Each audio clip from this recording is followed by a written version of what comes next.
हम हनुमान चालीसा पढ़ेंगे तो हनुमान जी हमको प्रकट होकर दर्शन देंगे। हम राम रक्षा स्तोत्र पढ़ेंगे, हमें राम जी महाराज आकर दर्शन देंगे।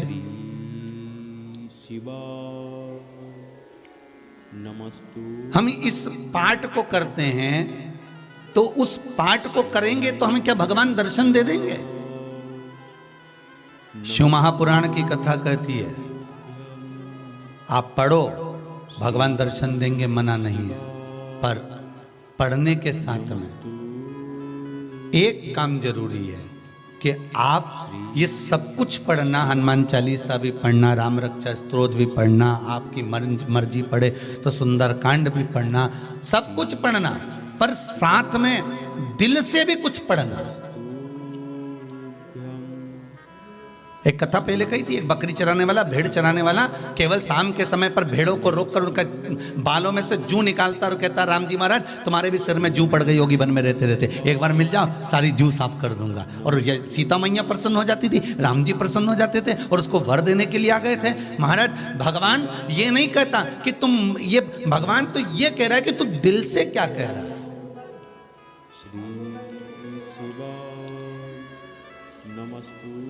आप भगवान को दिल से क्या निवेदन कर रहे हो?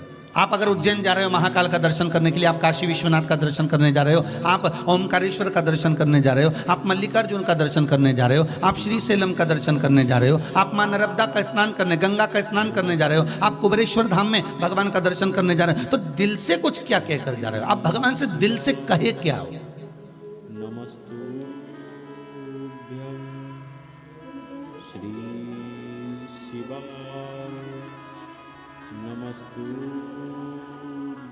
आपने दिल से क्या किया?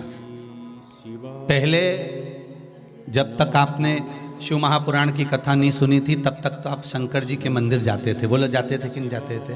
भगवान की पूजन भी करते थे, पर आपने दिल से क्या करा? शिव मंदिर में जाकर, शंकर जी के मंदिर में जाकर अपने दिल से एक काम करा कि आपने कथा में से सुना था कि मंदिर में सफाई करना है, मंदिर को साफ करना है, क्लीन करना है, मंदिर में झाड़ू लगा देना है, पोछा लगा देना है, और जो निर्माल्य पड़ा हुआ है उसको विसर्जन कर देना है। हमें मंदिर में भगवान का स्नान करा देना है, हमें मंदिर की देख रेख करना है। ये केवल पुजारी नहीं करेगा, केवल पंडित नहीं करेगा, केवल ब्राह्मण नहीं करेगा, हमको भी करना है भगवान शंकर की। अब आपने यह जब दिल से करा, अब दिल से करना बहुत बहुत ध्यान देना महाराज। व्यक्ति जब पाठ करने बैठता है ना तो वो बैठता जरूर है, जय हनुमान ज्ञान। अब उसने बीड़ा उठाया, क्या बीड़ा उठाया कि मैं 51 पाठ करूंगा।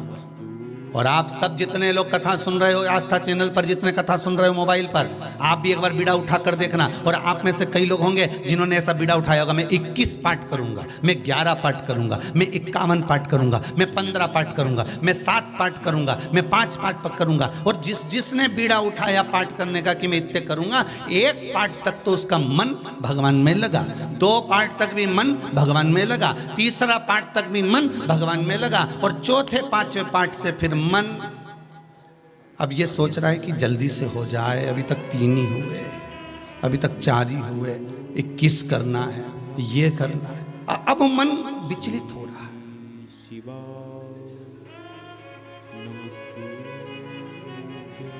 विचलित। आज एक आसन से बैठूंगा, कम से कम 51 माला करके उठूंगा। अब वो 1-2 माला तक तो मन लगा, श्री शिवाय नमस्तुभ्यम, राम नाम कृष्ण नाम शिव नाम में 1-2 माला तक तो मन टिका, पर वो 2, 3, 4 माला जैसी जैसी बढ़ती चली गई।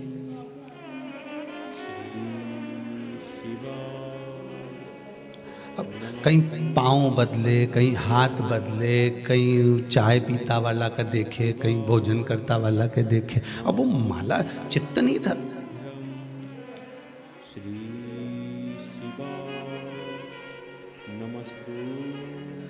हृदय कितनी देर दिया आपने भगवान को, मन कितनी देर दिया। आपने भगवान को दिल, यहाँ शिव पुराण की कथा करे, पाठ करो मना नहीं है, आप जो पढ़ना है पढ़ो मना नहीं है, पर कुछ एक स्तुति तो अपने जीवन में ऐसी बनाओ कि तुम भगवान को अपने दिल से कहकर जाओ, दिल से कहकर जाइए, ऐसी कोई स्तुति तो बने। महाराज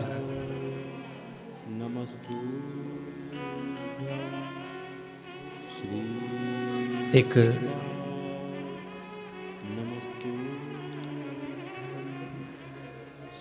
भक्त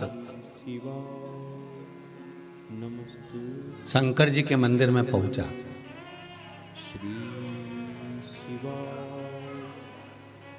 और जो भगवान के मंदिर में पहुंचा तो वहां पर पंडित जी स्तुति कर रहे थे। इसने दर्शन करा, पट खुला और पंडित जी स्तुति कर रहे थे। शिव जी के चरण कमल में नयन मेरे अटके। आप भी बोल लो जरा एक बार, शिव जी के चरण कमल में नयन मेरे अटके। अब जो सामने खड़ा था दर्शन कर रहा था, उसके मन में आया कितनी जोरदार स्तुति है, कितना बढ़िया बोला है, अब ये स्तुति मैं अपने गांव के शंकर जी के मंदिर में करूंगा। और उसने याद कर ली, बस में बैठ गया, बस में बैठकर याद करता करता जा रहा। शिव जी के चरण कमल में नयन मेरे अटके। मंदिर गया गांव के, पंडित जी आज मैं बहुत जोरदार स्तुति सीख के आया हूं, शहर में गया था, वो शहर का जो मंदिर है ना शंकर जी का, वहां पे सुन के आया हूं, इतना जोरदार बोला है। पंडित जी ने कहा कहाँ की स्तुति है? अभी हाथ जोड़ के खड़ा हो गया, तुम भी सुना सीख लेना कि शिव जी के नयन कमल में चरण मेरे अटके। अब बोलना था कि चरण कमल में नयन अटके, और अब बोल रहा है कि नयन कमल में चरण अटके। पंडित जी सीख लो। अब पंडित जी भी लग गए हाथ जोड़ करो, ये भी लग गया, शिव जी के नयन कमल में चरण मेरे अटके।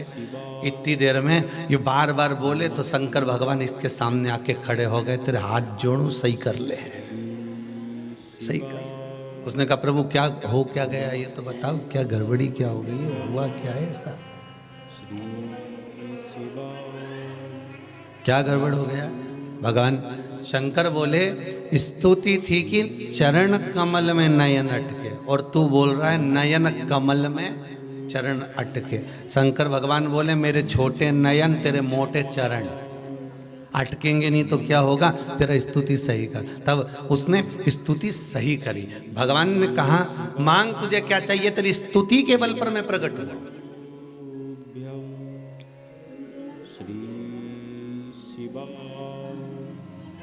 मैं तेरी स्तुति के बल पर प्रकट हूं।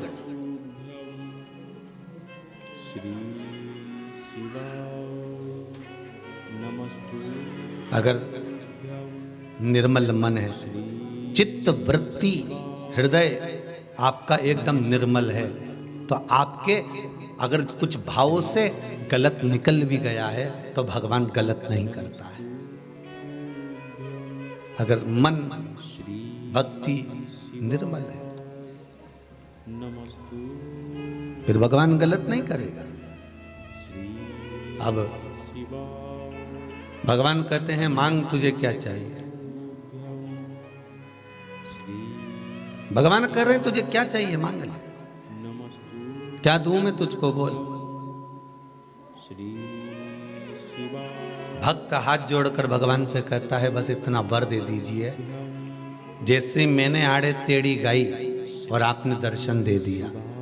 संसार का लोग अगर आपकी आड़ी टेढ़ी भी स्तुति करे तो आप दर्शन जरूर दे देना, बस इतनी कृपा कर दीजिए, बहुत है उतना। भगवान कभी नहीं देखता कि आपने क्या बोला, भगवान तो ये देखता है कि तेरा दिल कितना क्लीन है, हृदय कितना साफ है।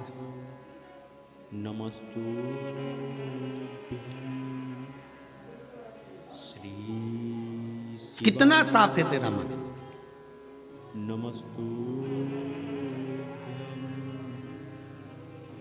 और अगर मन साफ नहीं तो फिर किस मतलब का भजन? श्री शिवाय अरे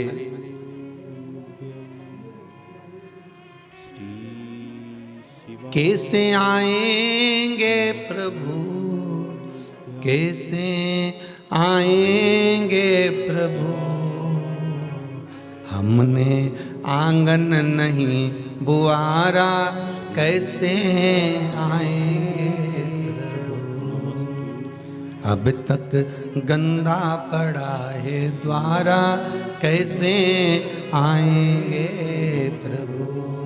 और ये कोई बाहर के आंगन की बात नहीं चल रही है, ये कोई बाहर का आंगन नहीं है। आंगन है हमारा मन, हमारा चित्त, हमारी वृत्ति।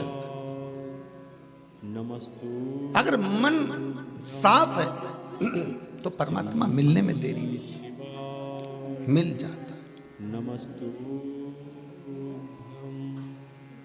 श्री शिवाय नमस्तु श्री। वैसे तो कुबेरेश्वर धाम में कथा सुनने आने की अभी परमिशन नहीं है।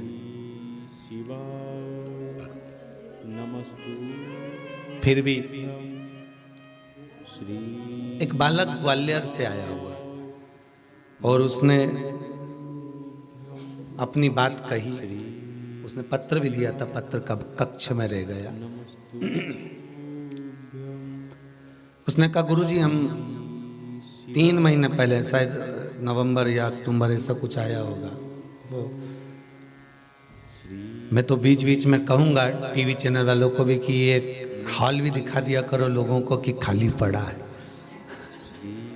नहीं तो लोग समझेंगे कि गुरुजी बोलते हैं पर हो सकता है कि कोई हो हॉल के अंदर कथा सुनने वाले। तो एक बालक ग्वालियर से, मैं कहूँगा वो बालक यहाँ पर है, बेटा खड़े हो ना जरा, उसको माइक देना जरा।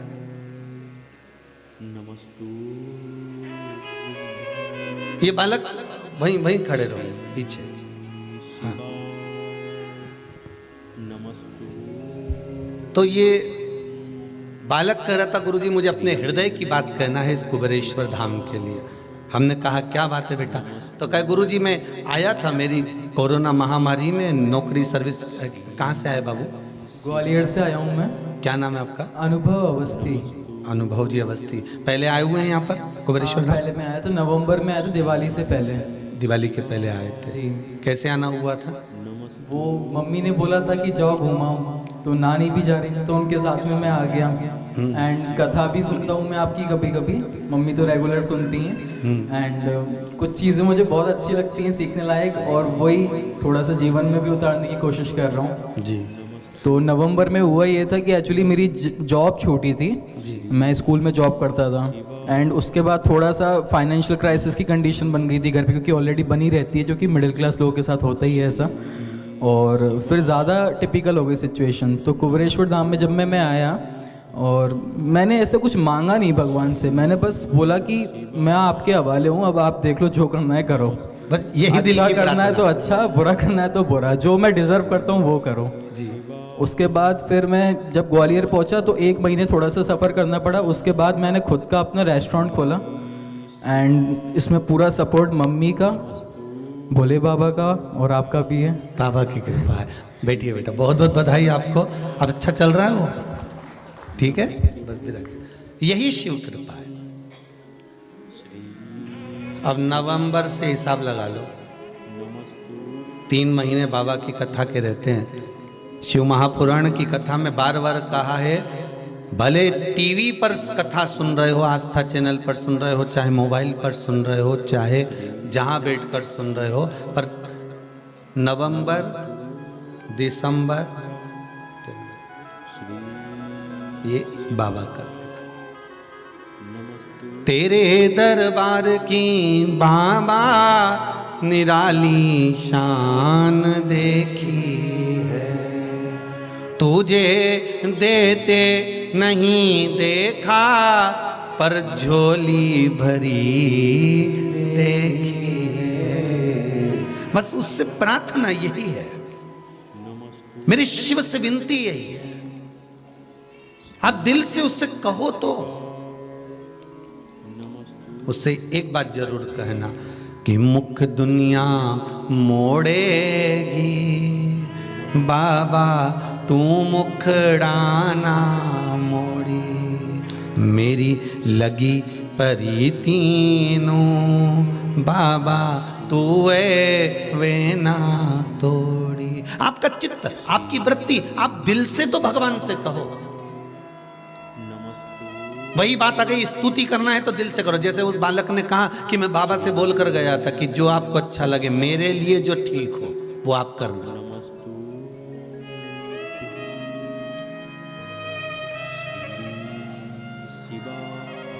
और हमारी आदत क्या होती है, एक लड़का देख कर आए लड़की के लिए, शादी के लिए, और हमने भगवान से क्या कहा, बस वो लड़का पसंद आ रहा, कुछ भी हो जाए प्रभु, पर उसी के साथ शादी होना चाहिए।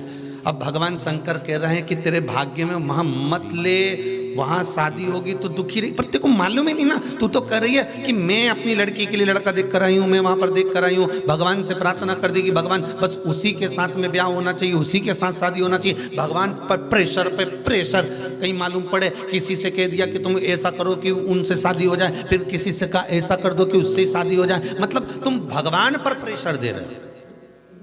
अब बार बार अगर ऊपर से प्रेशर आएगा तो भगवान शादी तो कर देगा, फिर भोग।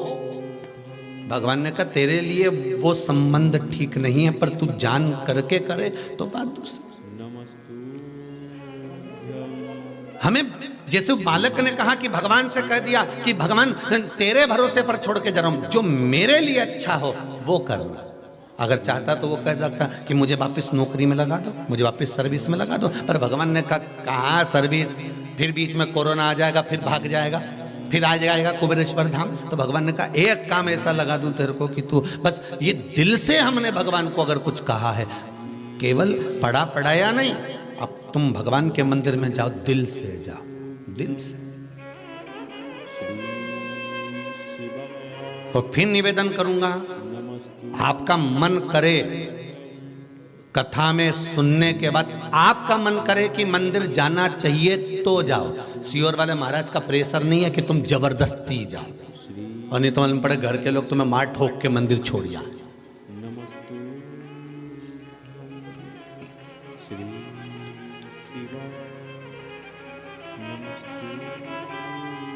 जैसे एक व्यक्ति से पूछा, क्यों भाई कौन सी क्लास तक पढ़े हो, कि 5वीं में 5 साल फेल। तो तुम पढ़ाई करने नहीं जाते थे, स्कूल जाते थे। इस नंदनवन का निर्माण किसने किया? अब कोई आपसे पूछ ले कि उज्जैनी का निर्माण किसने किया? 15 आपसे कह दे सोमनाथ जी के उस पावन धरा का, मतलब एक काम ही ऐसा करता था कि इसको वापस खर्च करना पड़ता था।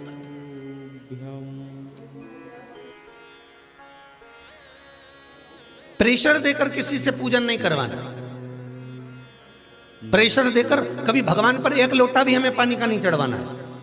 हमें तो केवल इतना सा कहना है कि तुम्हारे दिल अगर राजी करे, तुम्हारा मन अगर हो जाए तो तुम पशुपति व्रत करो, तुम्हारा मन हो जाए तो तुम शंकर जी पे एक लोटा पानी चढ़ाओ, तुम्हारा मन कर जाए तो तुम शंकर जी के मंदिर में दिया लगाओ, मन करे तो तुम भगवान की भक्ति करो।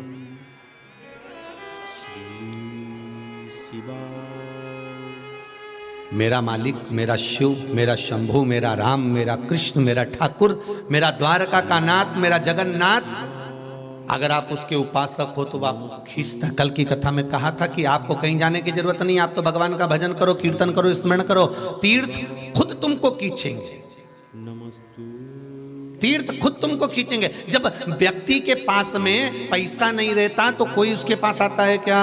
जम के बोलो जरा, नहीं आता ना? जितने आस्था पर सुन रहा है, पैसा नहीं होगा कोई नहीं आएगा। और जैसे ही तुम्हारे पास में धन बढ़ता चले जाएगा, पैसा बढ़ते चले जाएगा, गाड़ी बंगला जमीन जायदाद बढ़ते चले गए, इंसान सत्ता तुम्हारी बढ़ती चली गई, तो बढ़ती चली गई, तब मालूम पड़े कि जो पैसे वाले लोग थे ना, वो आपको अपनी ओर खींचने का प्रयास करेंगे, सम्मान देने का प्रयास करेंगे कि हाँ अब ये सम्मान के लायक हो गया। उसी तरह जब तुम्हारे भजन का बल बढ़ जाता है, सत्संग का बल बढ़ जाता है, तुम भगवान के मंदिर जाना चालू कर देते हो, तुम भगवान का भजन करना चालू कर देते हो, तो जब तुम्हारे भजन का बल बढ़ जाता है, तब तीर्थ, कुंड, सरोवर, नदी, तालाब, ये सब भगवान के स्थान आपको अपनी ओर खींचना चालू कर देते हैं कि तुम मेरी ओर आ। आपको जाने की जरूरत नहीं पड़ती, वो खुद खींचते हैं।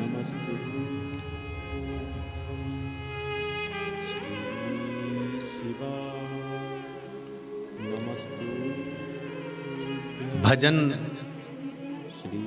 कीमत बढ़ाता है, किसकी? मनुष्य की कीमत बढ़ाता है। एक बच्चे ने अपने पिताजी से पूछा, पिताजी लोहा लंगड़ का काम करते थे, तो पिताजी से पूछ लिया, पिताजी बोले क्या है? मनुष्य की कीमत क्या है? बच्चे ने अपने पिताजी से पूछा, मनुष्य की कीमत क्या है? आपसे भी आपके बच्चे पूछ सकते हैं कि आपकी कीमत क्या है। एक बच्चे ने अपने पिताजी से पूछा कि मनुष्य की कीमत क्या है। पिताजी ने पूछा क्या कहना चाहता है? बच्चा कहता, पिताजी आज के जमाने में मनुष्य की पोजीशन देखकर उसकी कीमत होती है, उसको आंका जाता है। मनुष्य की कीमत क्या है आप बताइए। पिताजी ने कहा, इतनी सी बात पूछ रहा है, अंदर से जा, एक लोहे की राड पड़ी हुई है, एक लोहे का सरिया पड़ा हुआ है, उठाकर लेकर आ।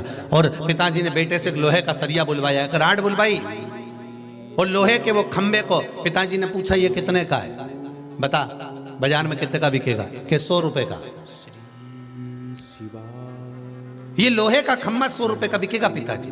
पिताजी ने कहा, अगर मान लो इसको मैं काट कर कील बना दूं, तो छोटी छोटी कील बना दूं, फिर कितने की बिकेगी? अरे पिताजी वो तो 1000 रुपए की बिक जाएगी। पिताजी ने कहा, मान लो इसी लोहे की मैं घड़ी में लगने वाला स्प्रिंग बना दूं, तो अरे पिताजी फिर तो वो और पैसे का बिकेगा। बस पिताजी ने कहा, लोहे की राड वही की वही है, लोहे का सरिया वही की वही है, बस कील बन गई, कीमत बढ़ गई, स्प्रिंग बन गया, कीमत बढ़ गई। उसी तरह मनुष्य वही की वही है। भगवान संसार में जिसको पैदा करता है, एक बाप अपने बेटे से कहता है, परमात्मा जिसको पैदा करता है, भगवान उसको पैदा करता है तो कुछ कीमतवान बनाकर पैदा करता है। पहले तो ये विचार करो कि भगवान ने तुम्हें पैदा करा तो क्यों करा, मतलब कुछ तो तुम में होगा, इसलिए तुम्हें पैदा करा। श्री शिवा नमस्तु। भगवान ने तुमको पैदा करा तो किस लिए करा? एक चोर, कई लोग कहते हैं मैं भगवान ने इस चोटे को क्यों पैदा कर दिया, इस चोर को क्यों पैदा कर दिया। अरे भगवान से तो पूछो कि चोर को क्यों पैदा करा। भगवान बोले, अगर चोरी नहीं करता तो तेरा दिल नहीं दुखता, अगर तेरा दिल नहीं दुखता तो तू मेरे मंदिर में आके कहती नहीं, इसलिए वो सब कुछ करता है। भगवान से पूछो कि उसने तुम्हें पैदा क्यों करा। मनुष्य की कीमत मनुष्य बढ़ा सकता है। भगवान ने ऐसा संसार में किसी को पैदा नहीं करा जो कीमतवान नहीं है। बस अपनी कीमत को पहचानो। एक लोहे की राड की कीमत तब बढ़ती है जब वो कील बन गई, जब वो स्प्रिंग बन गया, जब वो कोई ताला बन गया, जब वो कोई चाबी बन गई, कीमत बढ़ती चली गई। उस कीमत को आंकने का प्रयास करो। भगवान संसार में हर व्यक्ति को पैदा करता है, मनुष्य को पैदा करता है, मानव देह देता है, मनुष्य का शरीर देता है। ऐसा संसार में कोई मनुष्य पैदा नहीं हुआ जिसको भगवान ने कीमत वाला नहीं बनाया। सबको कीमत वाला बनाया है, पर अपनी कीमत हमें खुद आंकना पड़ेगी। हमारी कीमत हमें स्वयं बनाना पड़ेगी। आप कुछ अच्छा करने का प्रयास करिए, आपकी कीमत बढ़ती चली जाएगी। आप लोहे की राड रह गए, सरिया की सरिया रह गए। संसार में कई लोग ऐसे होते हैं जो केवल लोहे की राड की तरह रहते हैं, सरिये की तरह रहते हैं। वो कुछ बनना ही नहीं चाहते। वो तो कहते भगवान करेगा, भगवान करेगा। भगवान के हिल तो करने को तो मैं तैयार बैठा हूं। भगवान गीता में भी तो कर रहे हैं कि तू कर्म तो कर। नमस्तु श्री शिवा नमस्तु विद्या अध्ययन करो, पढ़ाई दिल से करो, खूब पढ़ो, और पढ़ाई करने के बाद जब तुम्हारा मन विद्याध्ययन पूर्ण कर ले और एग्जाम देने जा रहे हो, तब एक बेलपत्र उठाकर उस बेलपत्र पर शहद लगाकर शिव को चढ़ाकर फिर जाओ।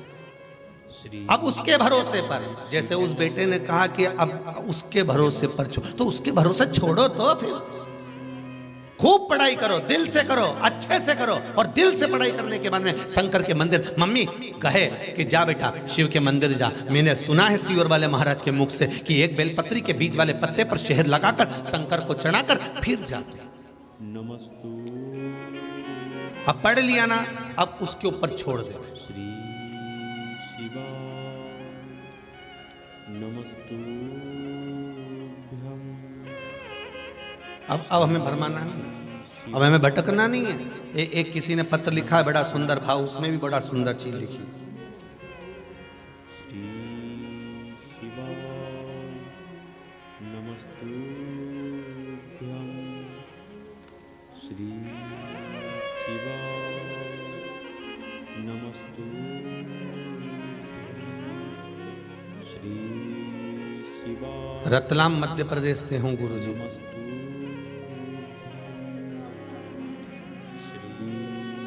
मैं रजनी तिवारी, रतलाम मध्य प्रदेश से। बहुत सालों से सरकारी नौकरी के लिए प्रयास कर रही थी गुरुजी, पर नौकरी नहीं लगी। बहुत प्रयास किया, संयोगवश आपकी शिव महापुराण की कथा टीवी पर श्रवण कर रही हूं। उसमें आपने पशुपति व्रत का वर्णन किया और पशुपति व्रत करना प्रारंभ करा। यह पत्र में उस बेटी ने लिखा है। पशुपति व्रत करना प्रारंभ करा और पशुपति व्रत जैसी करना प्रारंभ करा, मात्र दूसरा ही सोमवार हुआ था और जहां पर मैंने इंटरव्यू दिया था वहीं से ज्वाइनिंग लेटर आ गया और मेरी सरकारी नौकरी लग गई। ये बेटी ने लिखा है इस पत्र में, ये बेटी ने लिखा है। श्री शिवा नमस्तु। आप पढ़ाई करो, अध्ययन करो, विद्याध्ययन करो, जितना बन सकता है उतना करो, पर कर्म करते करते उस कर्म का फल परमात्मा पर छोड़ दीजिए कि अब हमने उस पर छोड़ दिया, हमने करा जितना। श्री शिवा नमस्तु। श्री शिवा एक पत्थर, एक ईंट, एक कंकर रोड पर भी पड़ा होता है, और एक पत्थर, एक कंकर, एक ईंट मंदिर में भी पड़ी होती है। दोनों पत्थर को उठाओ और दोनों से पूछो एक बार, क्यों रे तू चौराहे पे पड़ा है और लोग पान खा के तुझ पे थूक रहे हैं, और तेरा ही भाई मंदिर में पड़ा है और लोग उसको नमन कर रहे हैं। पत्थर से पूछे कोई।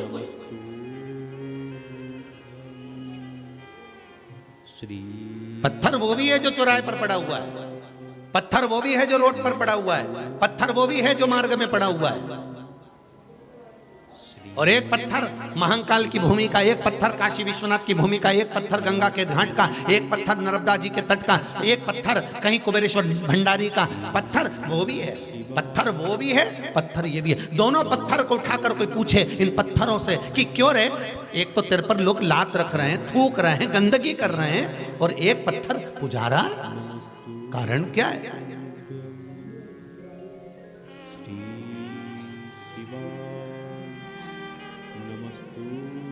मंदिर में भी पत्थर लग रहा है और उसी पत्थर की मूर्ति मंदिर के अंदर रखा कर पूजा भी रही है। पत्थर वही है, एक ही कंपनी का है, एक ही फैक्ट्री का है, एक ही खदान का है, पर एक की मूर्ति बन गई और एक जमीन पर लग गया। कारण क्या था?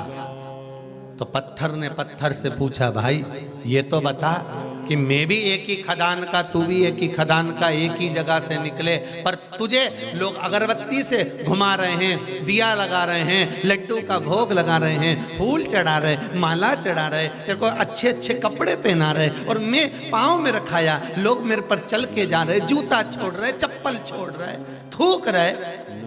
आखिर मैंने क्या करा? तो मंदिर की मूर्ति का पत्थर जमीन पे लगे हुए पत्थर से कहता है तुझ में और मुझ में बस एक ही अंतर है कि तुझे भी तराशा जा रहा था और मुझे भी तराशा जा रहा था। तुझे भी कूटा जा रहा था, मुझे भी कूटा जा रहा था। तुझे भी छेनी और हथौड़ी से मार मार कर तराशा जा रहा था, पर तू चोट सहन नहीं कर पाया, टूट गया, इसलिए जमीन पर लग गया। और मैंने चोट सहन कर ली, इसलिए तराश कर मंदिर में पूजा गया। बस मैंने चोट को सहन करा है।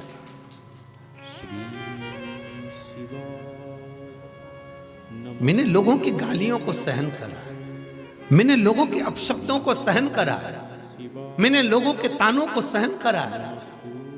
अरे भाई, लोहे की राड है, लोहे का खंबा है, लोहे का सरिया है, पर वो सरिये की कीमत मात्र 100 रुपया है। पर उस सरिये को जब काटा गया, काटने के बाद जब छीला गया और उसको तपा तपा कर जब कीला तैयार करा गया, तब कीमत बढ़ी है। कोई ऐसी कीमत बढ़ गई?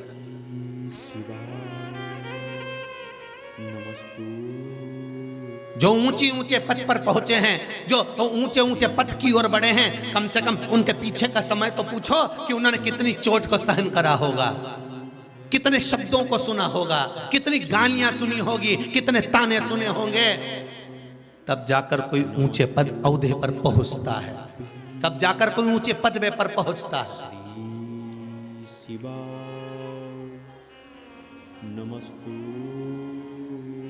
और जिसने चोट को सहन कर लिया, बोला नहीं कुछ भी, लगाए जाओ, और वो पत्थर की मूर्ति बनाने में लोग घिस रहे, पत्थर को हथौड़ियों से, वो बोला ही नहीं, वो पत्थर के मैं टूटूंगा ही नहीं, तू मारे जा मैं नहीं टूटूंगा, चाहे कुछ भी हो जाए। और कहे दुनिया के लोग आड़ा टेढ़ा बोलेंगे, शब्द पर शब्द कहेंगे, ताने पर ताने देंगे, आड़ा टेढ़ा बोलेंगे, तुम टूटो काहे को? कौन ने कहा कि तुम टूटो? पलट कर जवाब मत देना, एक शब्द मत कहना, गाली देने वाला देता रहे, आप शब्द कहने वाला कहते रहे, और तुम टूटना मती, तोड़ने वाले बहुत मिलेंगे। श्री शिवा नमस्तु, तोड़ने वाले ढेर मिलेंगे आपको, ढेर। कोई कहेगा वो तो ऐसा है, वो कोई कहेगा आप ऐसे हो, कोई कहेगा वो ऐसा है। कहने वाले क्या, मुख तो किसी का पकड़ नहीं सकते, बोलने वाला बोलेगा, पर क्या किसको रोइए, चादर तान के सोई, आग लगे बस्ती में अपन रहे हो मस्त। नमस्तु, टूटना मती, कीमत बढ़ाना है आपकी तो आप पलट कर जवाब मत दो, कीमत बढ़ जाएगी। टूटना नहीं है, हमको अपनी कीमत बढ़ाना है तो अग्नि में तपना पड़ेगा।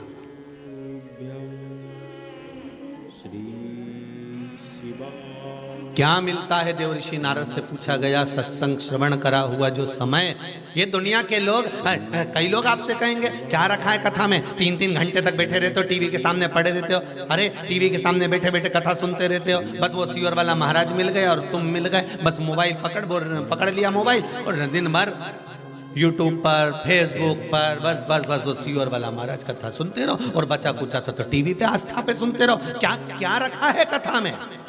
क्यों अपना समय बर्बाद कर रहे हो कथा में जाकर? क्यों समय बर्बाद करते हो कथा सुनकर? तो उनको कह देना ये समय बर्बाद नहीं करा है, ये समय को हमने मूल्यवान बनाने का प्रयास करा है।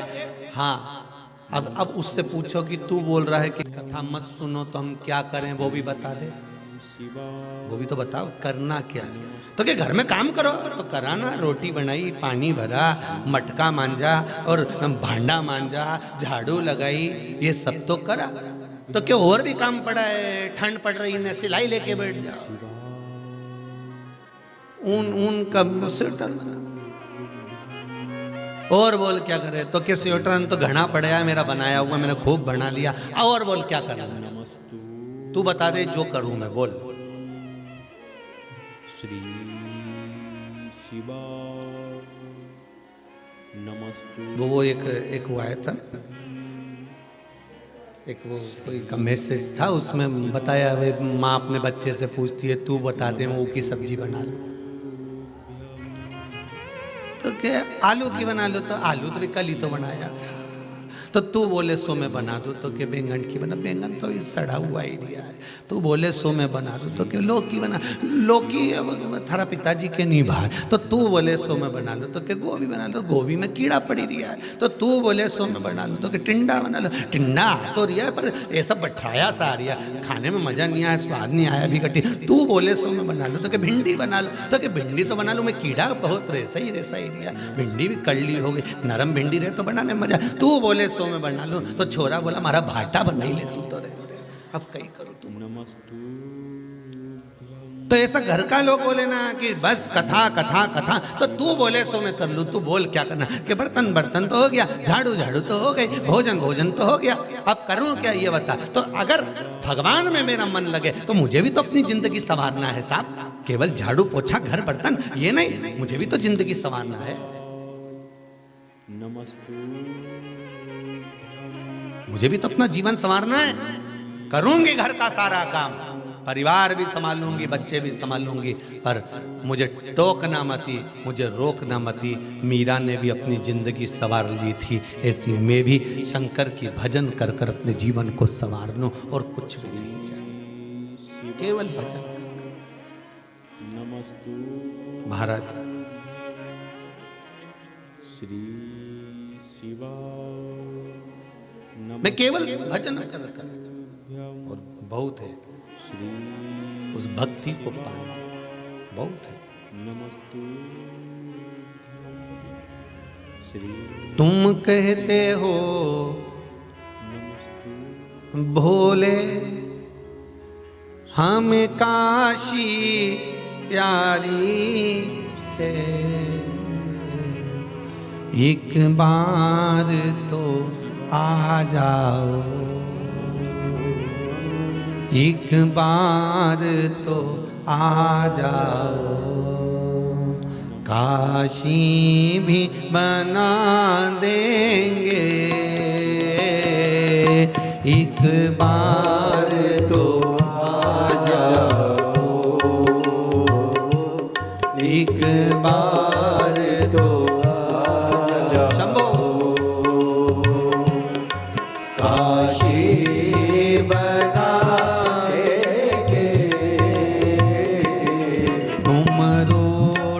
रहो भोले, हम तुम्हें मना लेंगे, तुम रोते रहो शंभो, हम तुम्हें मना लेंगे, आहों में असर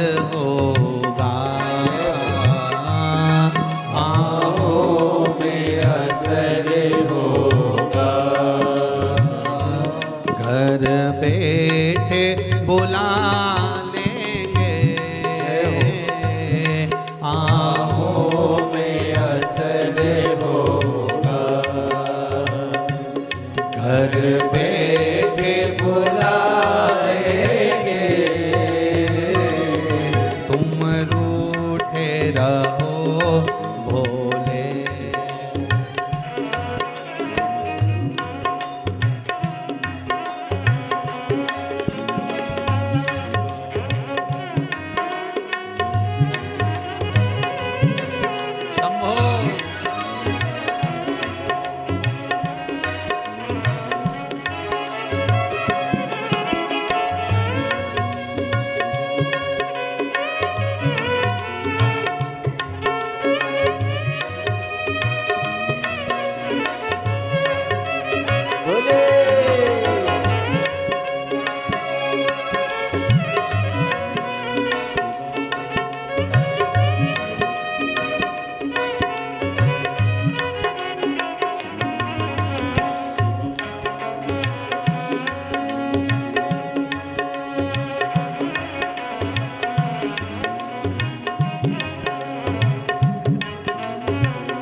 गंगा प्यारी है,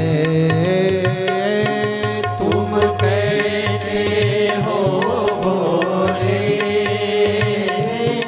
हमें गंगा प्यारी है, तुम कहते हो भोले, हमें गंगा प्यारी है, तुम कहते हो भोले, हमें गंगा प्यारी है,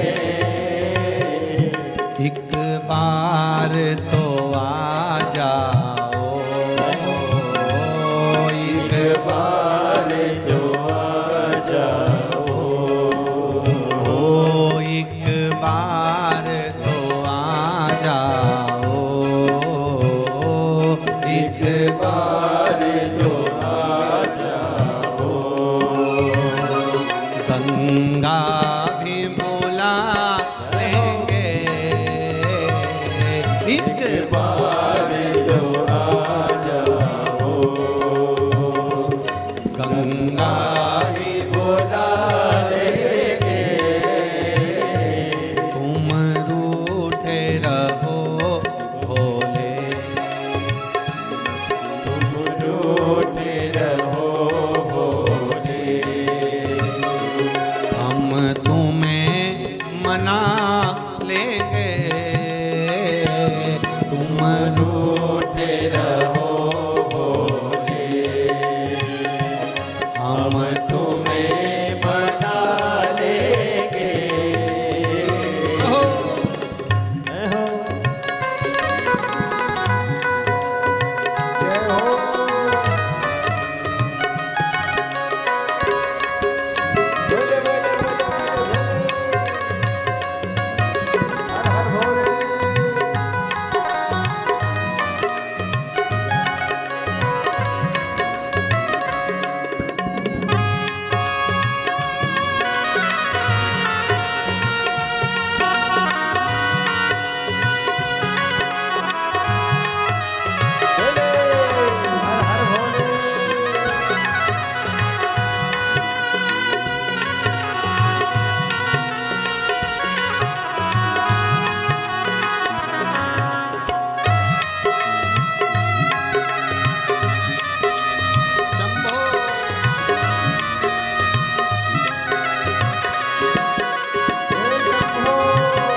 हो भोले, हमें गौरा प्यारी है, तुम कहते हो भोले, हमें गौरा प्यारी है, तुम कहते हो भोले, हमें गौरा प्यारी है, तुम कहते हो भोले, हमें गौरा प्यारी है,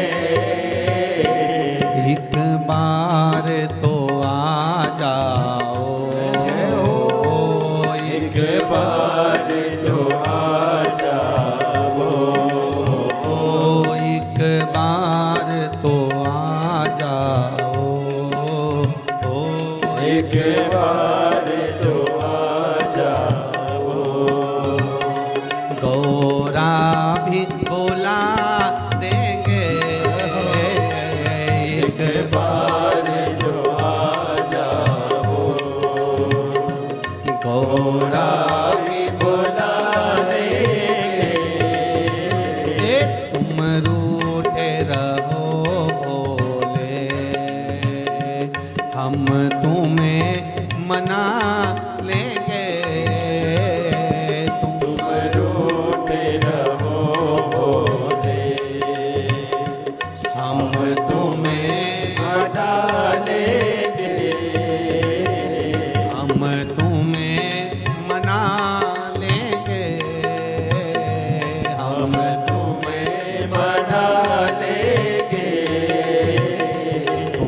हर महादेव हर भगवान शिव की कथा कह रही है। आप स्वयं अपने आप को तराश सकते हो, कर्म करो, फल भगवान पर छोड़ते चलो।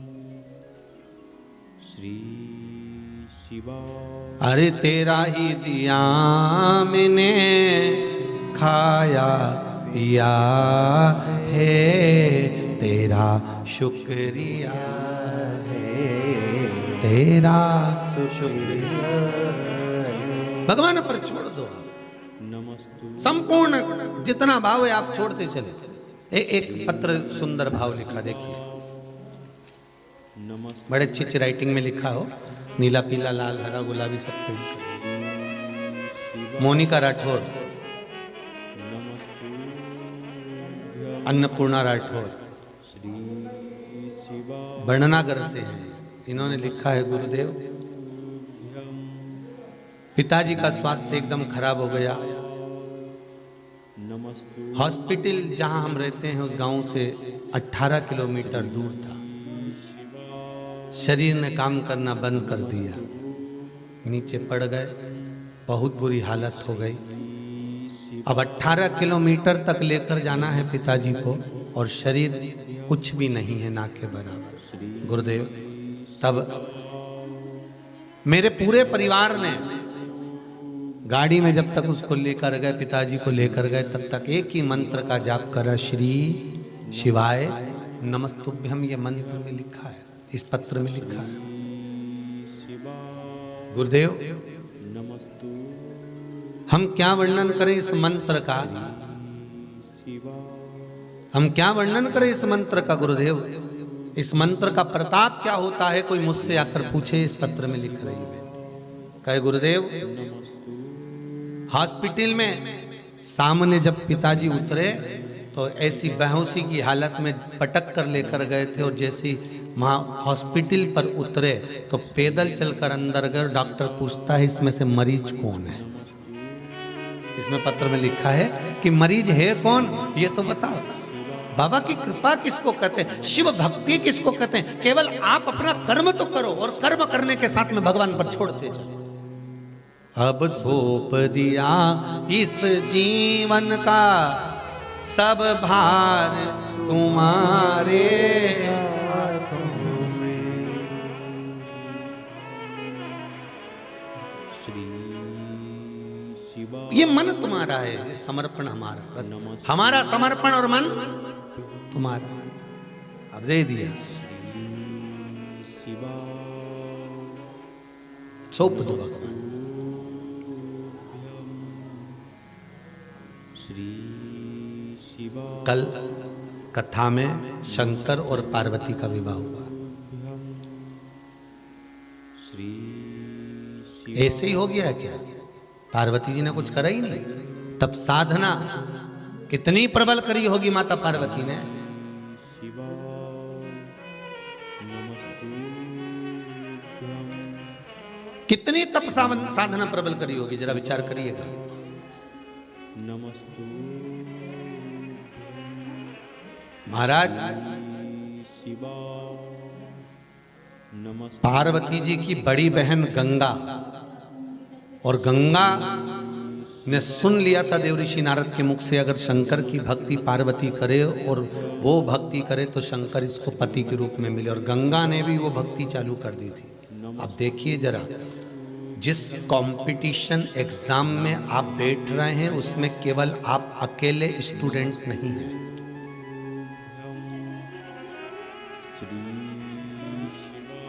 केवल आप अकेले नहीं हैं, एक नौकरी है, एक सर्विस, और फॉर्म कितनों ने भरा है जरा ध्यान लगाइए। आप लोगों को तो अंदाजा होगा, एक नौकरी के लिए 2000 नौकरी के लिए 200 नौकरी के लिए 50,000 1-2 लाख फॉर्म आते हैं। एक नौकरी के लिए हजारों फॉर्म जुटते हैं महाराज जी, एक नौकरी के लिए।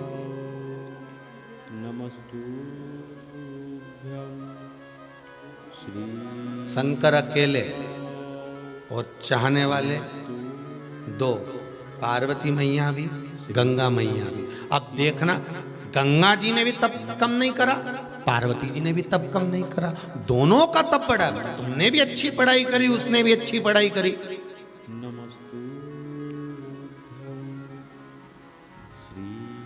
तुम भी ना जाने कितनी कोचिंग करे, उसने भी ना जाने कितनी कोचिंग करी। अच्छा, कोचिंग तो एक ही टीचर के पास करी थी, पार्वती जी और गंगा जी ने। टीचर का नाम नारद जी।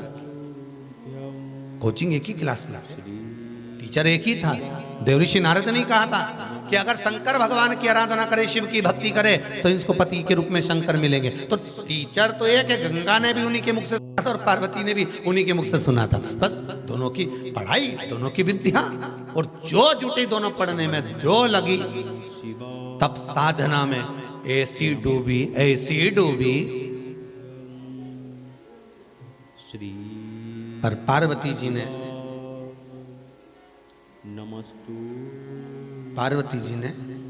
एक छोटा सा भाव प्रकट करा, अपनी सखी से कह दिया। मैंने सुना है कोई संत पर अगर एक लोटा पानी डाल दिया जाए तो संत प्रसन्न होकर वर दे देते। गंगा जी ने सुन लिया और गंगा जी ने सुना और गंगा जी ने वही काम कर दिया। दुर्वासा बाबा पर पानी डाला और दुर्वासा बाबा क्रोध में आकर उन्होंने जल बनने का श्राप दे दिया। गंगा मैया, ये कथा आपको पहले कह चुके हैं, अपने को इस कथा के माध्यम से उस कुंड तक पहुंचना है जिस कुंड के पास गंगा जी का जल जाता है तो कुंड का पानी उछल जाता है। अपने को उस कुंड तक पहुंचना है इस कथा से, कि भारत की भूमि पर वो कौन सा कुंड है जिस कुंड के पास में गंगा जी का जल जाता है और कुंड का पानी उछल जाता है।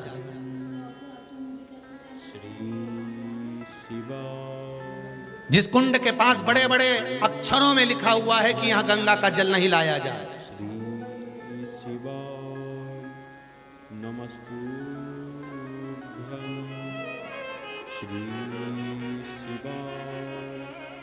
यह गंगा का जल ना लाया जाए। अगर गंगा का जल आएगा तो कुंड का पानी उछल जाएगा। हमें इस कथा के माध्यम से, यहां तक कथा तो अपन ने सुनी कि पानी, और गंगा मैया महाराज क्रोध में आ गई। गंगा ने हाथ में जल लिया और जल लेकर गंगा पार्वती पर छोड़ने वाली थी कि तूने मुझे पानी बनने का श्राप दिया है, जल बनने का श्राप दिया, मैं तुझे जल। शिव जी ने कहा गंगा मत कर ऐसा, गंगा तू ये मत कर। गंगा, पार्वती मेरी अर्धांगिनी बनेगी तो पार्वती तुम्हारी अर्धांगिनी बनेगी, मतलब पास ये हो गई और मैं फेल। एक एग्जाम में अगर तुम पास नहीं हुए तो हारना मत, हिम्मत, गंगा जैसा बल रखना। अगर एक एग्जाम में तुम पास नहीं हुए तो गंगा जैसा बल रखना। पार्वती पास हुई है ना, हो जान दो। भगवान शंकर कहते हैं मैंने, गंगा तू क्यों रोती है? गंगा कहती है प्रभु आपने पार्वती को पत्नी बना लिया और तब तो मैंने भी करा था। भगवान शंकर कहते पार्वती से ज्यादा तप तूने करा है, पार्वती से ज्यादा तप तूने करा है, साधना तूने करी है, व्रत तूने करा है, उपवास तूने करा है, तप साधना तूने करी है। पर सुन, पार्वती को मैं अपने पास में बिठा सकता हूं, पर तेरी तप साधना के बल पर मैं तुझे पास नहीं बिठाना चाहता, अपने सिर पर बिठाना चाहता हूं। इसलिए मैं तुझे अपने मस्तक पर रखूंगा गंगा, तुझे अपने मस्तक पर रखूंगा तेरी तप साधना के कारण, तेरे बल के कारण। अगर एक एग्जाम में पास नहीं हुए, एक एग्जाम में कोई दूसरा पास हो गया और तुम्हें लगा कि बताओ अब लोगों के मन में भाव उत्पन्न हो जाता है, एग्जाम में वो पास हो गया, उसने पैसा ज्यादा दे दिया होगा, उसने कहीं कुछ कर दिया होगा, ऐसा कर दिया होगा, वैसा कर दिया होगा। हमें नहीं सोचना, हमें तो ये सोचना है कि भगवान ने हमारे को पास क्यों नहीं करा। मतलब भगवान चाहता है कि इससे जोरदार तेरे लिए छाट कर रखा है। पार्वती तो पास में बैठेगी पर गंगा तू मस्तक पर बैठेगी। कुछ भगवान अच्छा चाहता है।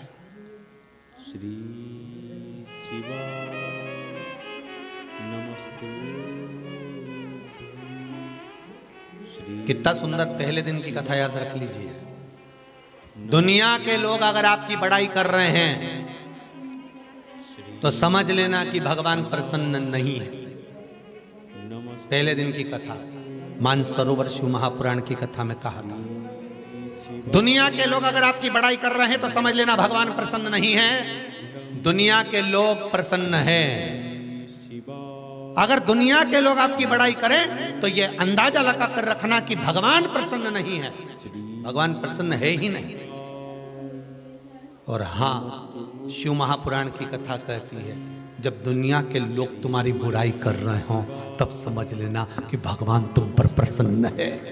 जब दुनिया के लोग तुम्हारी बुराई कर रहे हो, कोई कहे अपशब्द, कोई कहे बताओ ये तो ढोंगी बन गया, ये तो ढोंगन बन गई, ये तो ऐसा करे, ये तो वैसा करे, मंदिर में जाके बैठी रहे, दिन भर बस यही काम करती रहे, इसके पास कोई काम नहीं है, कथा कथा कथा। जब दुनिया के लोग तुम्हारी बुराई में लग जाएं, जब दुनिया के लोग विद्वान से विद्वान तुम्हारी बुराई में लग जाए, तब समझ लेना कि भगवान तुम्हारे साथ है। तब समझ लेना कि भगवान की कृपा तुम पर है। तब समझ लेना कि भगवान तुम्हारे साथ में है। जब तारीफ कर रहे हो तो मत समझना कि भगवान तुम्हारे साथ है। भगवान नहीं, तारीफ में तो दुनिया तुम्हारे साथ होती है, पर बुरे वक्त में कोई तुम्हारे साथ होता है। जितने आस्था पर सुन रहे हो, मोबाइल पर सुन रहे हो, बड़े सावधानी से सुनना। जब दुनिया के लोग आपकी तारीफ करें, समझ लेना भगवान आपसे बहुत दूर है, भगवान की कृपा नहीं आप पर जब तुम्हारी दुनिया बुराई करे, बदनामी करे, अपशब्द पर अपशब्द कहे, तब जान लेना कि मेरा भोलेनाथ, मेरा परमात्मा तुम्हारे साथ में है। क्यों? क्योंकि अच्छे समय में जब तुम विधायक की कुर्सी पर होते हो, सांसद की कुर्सी पर होते हो, जब तुम कोई अच्छे पद पर विराजमान होते हो, तुम अच्छी कुर्सी पर बैठे रहते हो, तुम्हारे पास में अध्यक्ष, उपाध्यक्ष या बड़े से बड़ा मिनिस्टर आदि का पद रहता है, तो जो तुम्हारे नहीं होते वो भी तुम्हारे हो जाते हैं। अच्छे समय पर जब दुनिया तारीफ कर रही हो, जब तो दुनिया तुम्हारी हो जाती है, पर जब तुम कुर्सी से नीचे उतर जाते हो, कोई तुमको नहीं पूछता, जगह जगह तुम्हें लोग थू थू करते हैं, अपशब्द कहते हैं, तब तुम्हारे साथ कोई दूसरा नहीं होता, तब मेरा देवाधिदेव महादेव होता है। वो गिरने नहीं देता, वो कहता कोई बात नहीं। यही तो हमें दिखाना था, अपने और पराये का भेद क्या होता है। अपने और पराये का भेद क्या होता है। दुख की घड़ी में परमात्मा हर पल, हर घड़ी, हर क्षण तुम्हारे साथ है।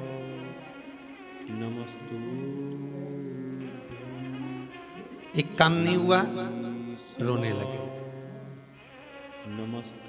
माता कुंता का चरित्र याद कर लीजिए। महाभारत में माता कुंता, माता कुंती, भगवान कृष्ण जा रहे हैं और कुंता माता ने कह दिया कन्हैया रुक जा। कन्हैया कहते हैं बोल बुआ, क्या बात है, कहां जा रहे हो कृष्ण? कृष्ण कहते हैं बुआ जी द्वारका जा रहा हूं। क्यों? बुआ अब तुम हस्तिनापुर की राजमाता हो गई। युधिष्ठिर हस्तिनापुर के राजा बन गए। सारा राजपाट अच्छे से मैंने निश्चित कर दिया, विराजमान कर दिया। अब क्या करना? अब मेरा काम खत्म हो गया। कुंती ने पूछा, माता कुंता ने पूछा, कृष्ण तो तू जा क्यों रहा है? बुआ अब जब सब अच्छा हो गया है तो अब मेरी जरूरत क्या है? अब मेरा साथ की जरूरत क्या है? अब मुझे जाने दो द्वारका। इतने में माता कुंता ने, माता कुंती ने कृष्ण का हाथ पकड़कर कहा, कृष्ण तूने सबको सब कुछ दिया, मुझे कभी कुछ नहीं दिया। कृष्ण कहते हैं मुस्कुराकर, बुआ जी भतीजे को तो बुआ को देना चाहिए, और आज बुआ भतीजे से मांग रही है। बुआ का फर्ज है भतीजे को देना, पर आज भतीजे से बुआ मांग रही है। क्या मांगना चाहती हो बुआ? बुआ कहती है, कृष्ण सारी दुनिया का दुख मेरी झोली में डाल दो। एक कृष्ण सारी दुनिया का दुख मेरी झोली में डाल दो। कृष्ण रथ से नीचे उतरे और उतरकर बुआ के चरणों के पास बैठकर बोले, बुआ तू ये दुख क्यों मांग रही है? बुआ कहती है सुख में तू अगर द्वारका चले जाता है तो वो दुख भला, जिस दुख में तू मेरे साथ तो खड़ा है, मुझे वो दुख ही अच्छा लगेगा। तू साथ तो रहे बस में। बहुत ध्यान देना महाराज, जब लोग आपकी बुराई करें, निंदा करें, चुगली करें, आप शब्द बोले, ताने पर ताने दे, गाली पर गाली दें, आड़ा टेढ़ा बोलना चालू कर दे, समझ लेना मेरा देव अधिदेव महादेव तुम्हारे साथ में चल रहा है, कदम से कदम मिलाकर। पूरी दुनिया लग जाती है एक व्यक्ति को नीचे गिराने में, पूरी दुनिया लग जाती है एक व्यक्ति को नीचे गिराने में। विद्वान से विद्वान, बड़े से बड़े लग जाते हैं पीछे एक व्यक्ति को नीचे गिराने में, तब कोई साथ नहीं देता। मेरा वो काशी का विश्वनाथ और उज्जैनी का महाकाल सामने आकर खड़ा हो जाता है कि हारने नहीं दूंगा तुझे, चिंता मत कर। पूरी दुनिया लगी रहती है एक व्यक्ति को नीचे गिराने में, पर दुनिया वालों को यह नहीं मालूम पड़ता कि तुम उसको गिराने का प्रयास कर रहे हो और महादेव उसको उठाने का प्रयास कर रहे हैं। मेरा काशी विश्वनाथ ने हाथ पकड़ रखा है, मेरी उज्जैनी नरीश ने, मेरे महाकाल ने।